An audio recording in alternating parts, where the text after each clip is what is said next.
what's up everyone? GameDad here, coming at you guys with a brand new PC build video. And today I have one of my students with me. This is Mason. Say hi. Hi. He's a man of many words.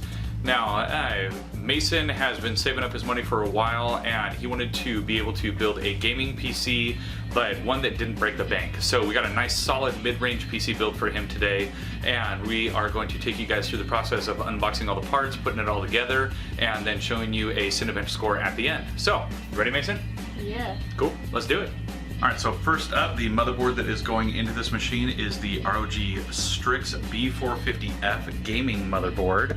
So, got plenty of I/O in there, that way he can upgrade later on if he wants, get his VR going, anything like that. And then next up, powering it, we have an EVGA 500 watt. And this one, we didn't go anything crazy like platinum certified or anything like that because it wasn't necessary, but we're rocking a nice 80 plus 500 watt power supply. For the hard drive, we are rocking a Seagate 500 gig, just a nice 2.5 drive, and then later on he will be able to upgrade and put an NVMe drive onto that board. We are gonna rock some Corsair Ventus LPX. We got the 2x8, so a 16 gig RAM kit for the board. And for the GPU, we went with the GeForce GTX 1660 Ti, and this is the Ventus XS OC edition, so overclockable, so that's kind of nice. And with this card, it is a lot of bang for your buck, so we're able to keep this PC build budget friendly while also being able to put a nice powerful card in there. And last but not least, powering everything, we have the AMD Ryzen 7. This is the 2700X with that Prism cooler in there. And this is a solid CPU. This thing is awesome. It has a very good price and it has a lot of power for what you get out of it. So we definitely wanted to go 2700X. That way he can overclock it later on, and we can also make sure that this will last him for several years to come. Alright, and then we are putting everything into this NZXT H510. As you can see over there on my desk, I'm rocking the H500. And the main difference between that one and this one is right here. Instead of having two Type A USBs, you get one Type C on the front I/O. So that'll be nice for modern drives to connect to different peripherals. Give a little extra options in there. Alright, so first up, we are going to take this Vengeance LPX RAM out of the package. And got that nice mean industrial look to them. Kind of like this RAM. Looks cool, nice metallic design on those. So we'll just leave those chilling in their plastic for a moment. Set those off to the side. Alright, and then this is probably the quickest section of the unboxing, and that is just getting the hard drive out of its static bag. There. Admit it, it was riveting. You were excited to see this get unboxed. Now, we'll just set this guy off to the side. Up next, show you guys the power supply. We got that EVGA 500 watt. Open this guy up. Hey, instructions, we don't need those. And this one is not the modular one because it wasn't really necessary, and it helped save some money doing a budget build. There's his main power cord. So we're gonna take this guy out. Don't want to forget the screws.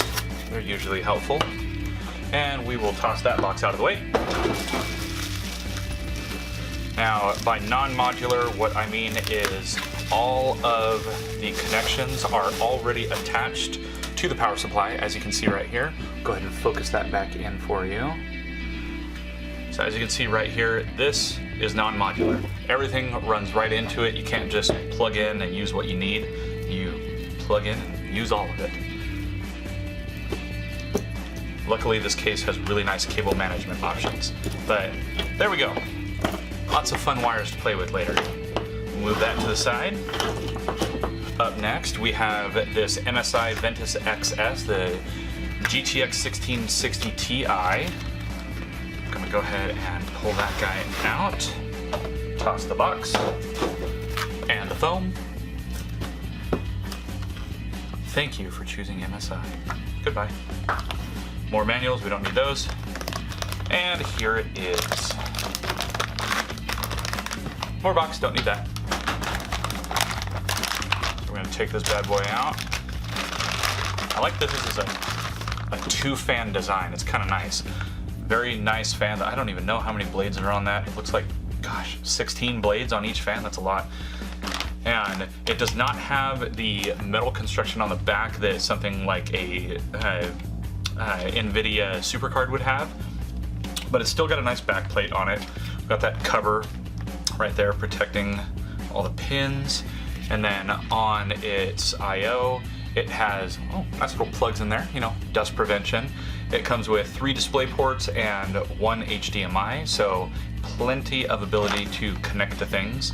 So we're gonna go ahead and set this guy off to the side and move on to the CPU. Right here, CPU, Ryzen 7. We're gonna open this guy up. I already pre-cut all the labels because I don't like dealing with those on camera. We'll set that aside, it's not like it's important. This is obviously way more important. This is the cooler. So we're gonna take this guy out. There we go, goodbye box. And this is the standard prism cooler for the AMD CPUs. Really nice cooler. I don't really like that they pre-apply the compound on there. I don't like using their compound. We're gonna use mine. I like the Cryonaut a lot better. Better thermal contact. And then your connectors for the RGB and whatnot. So we'll just put that little bit of plastic back on there for the time being. Set that guy aside. And here's the non-important thing that no one cares about. The CPU, but it does come with something important right here. Let's see if I can get it out. This, it's just like getting flames painted on your car. The sticker, that's how you know your machine is fast. I have no idea if he wants to put the stickers on his case. Mason, you want the stickers on your case? Yeah. Oh, he wants the stickers. I believe I probably threw it in the box. I believe his graphics card comes with the thing too. But right there, boom, 2700X, baby. And this one is, what was it, 3.7, I believe, on the box. Let's see. This is 8 core, 16 thread, 4.3 for its max boost with a 3.7 at its base. And it requires discrete graphics, but you know, who wants to use integrated these days anyways? So there is the CPU. We're gonna set that to the side. All right, and now for the last part, we have the motherboard, Republic of Gamers. Now, I will admit that without Mason knowing, I already kind of looked in here and saw what came with it because I wanted to, and I'm putting it together, so take that.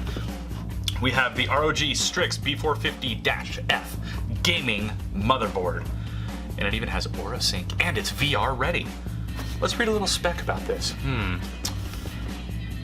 We have, yep, a lot of ports, and USB. It is ATX, and look at that, it can take storage. Cool, you need all those things. Let's open it. Boom. There we go. Isn't it fancy? Can you see through the plastic? We'll put that aside. That part's not important. Ooh, cables. We've got a bunch of SATA cables here. We have, what are these? Eensy weensy little screws. No idea what that's for. And then we have zip ties and more screws. They look like standoffs for something. And we have, is that a cable? Yeah, that's a cable. That's a cable for something. And then here we go, case stickers. We're just gonna put these all over his case and make it look really ugly and he won't know. Never mind, I said that in front of him, he knows now. All right, so, we've got a bunch of cool stickers here. I don't think you would really wanna put these on your case. However, well, these ones right here at the bottom are actually cable stickers, so you know what's hooked into where, but I mean, once you put it together, there's no real reason to get back into it. So you have that. Piece of paper, says ROG. Manual, who needs those? Except on the inside. Yay, drivers. I'm just gonna download from the web though. And this single most important part of this motherboard, if I can grab it, the door hanger. Game on, or game off. You may enter. Game on. Go the heck, no, sorry, it says you shall not pass. I thought it was gonna be more rude than that. We'll use a Sharpie and make it say something mean. Okay, so that's all of that, and I suppose people would actually want to see what the motherboard is, so let's do that. Here is the motherboard. with that. Sorry for the crackling sound.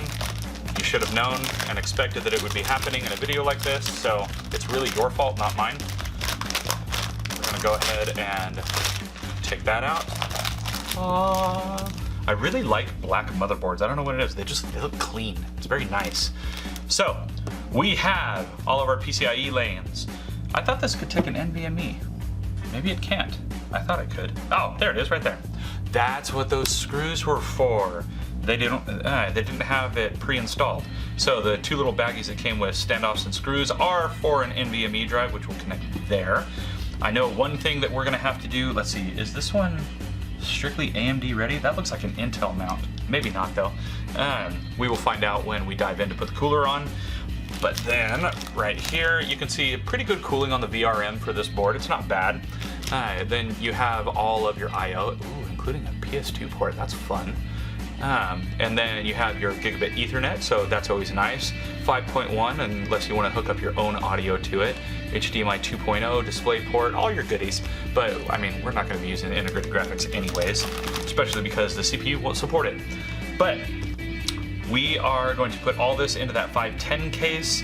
So next up, what you're going to see is, well, the next part of the video, because I haven't decided what we're doing next. So come along. All right, so what we're gonna do first here is we are going to take the Ryzen, we're gonna get it installed into the board, so let's lift that little hammer up. And remember, when you are installing a CPU, you have your little arrow. That way, you can't really see it right now. There's an arrow there, trust me. And you have to line it up accordingly with all of your little pinouts all over the place here. And this one goes like this. Just gonna drop that there. Pinch it down into place, and now it's time for some cryo knot. Gotta get that thermal grizzly rocking. All right, so I've got that thermal paste there. I am just going to clean up a little bit. The one over here. It's not gonna hurt anything, but I don't like how messy it looks. All right, and I already went through off camera and I removed all of the stock thermal paste that comes on this Prism cooler, and that's mainly just because I don't like it. So we are gonna dive in and get this guy attached. All right, so we got the CPU cooler and the CPU mounted up. So we're gonna go ahead and flip this around. We are going to get the memory installed. Everything's installed on the board, so we are going to move ahead with getting everything installed into the case now. All right, so now what we're gonna do is go ahead and get the actual motherboard installed into the machine. Luckily it comes with a pre-installed I/O shield, so that's kinda nice, we don't gotta deal with that. I'm just gonna slide this guy down in here, line it all up.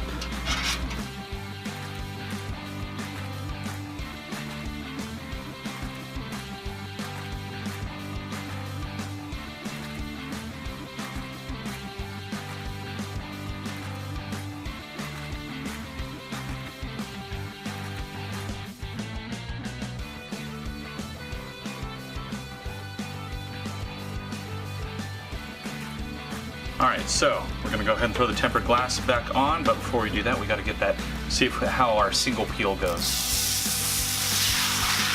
I wish I had used that. Satisfying, there we go. So we're gonna throw this guy into where it goes, slide that down, screw this into place, and I am so confident that it is gonna boot that I'm actually putting the side panel on. We'll see if I was full of crap or not.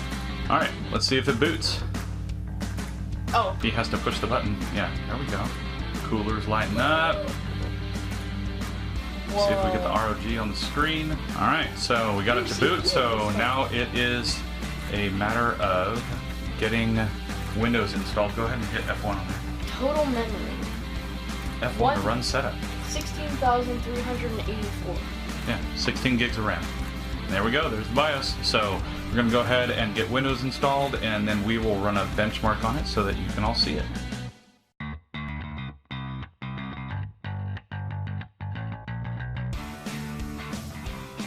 All right, so we just ran the Cinebench R20, and as you can see right here, for a mid-range PC, we got a 3834, doing pretty awesome on that score right now. Not bad for running a 2700X. All right, so there you have it, everyone. That is the final Cinebench score on Mason's new PC. So, you excited to play on it? Yep. What's the first game you're gonna play? Don't tell me Roblox. Minecraft. Minecraft. All right. I mean, that's okay, I guess. What else are you gonna use it for? Unturned. Unturned.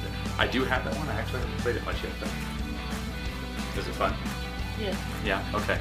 He's like slowly moving out of the frame. He doesn't want to be in the frame anymore. All right. So we were able to put this entire machine together for right around 750 bucks. So definitely a budget PC if you are looking for something to be able to game on, not necessarily at the highest settings available, but still to have a really enjoyable experience. So if you're curious about putting a build together similar to this one, I will go ahead and have all the parts listed below that we put into this build. And then while you're down there, please be sure to check out the comment section and leave us a comment. What did you think of today's video, and are you in the market for doing a new build soon? We'd love to hear from you. And while you're down there, please be sure to also hit those like and subscribe buttons, as well as that little notification bell so you get an alert every time we got a new video coming out. Now, as always, I'm GameDad. I thank you guys for watching, and I'll catch you later.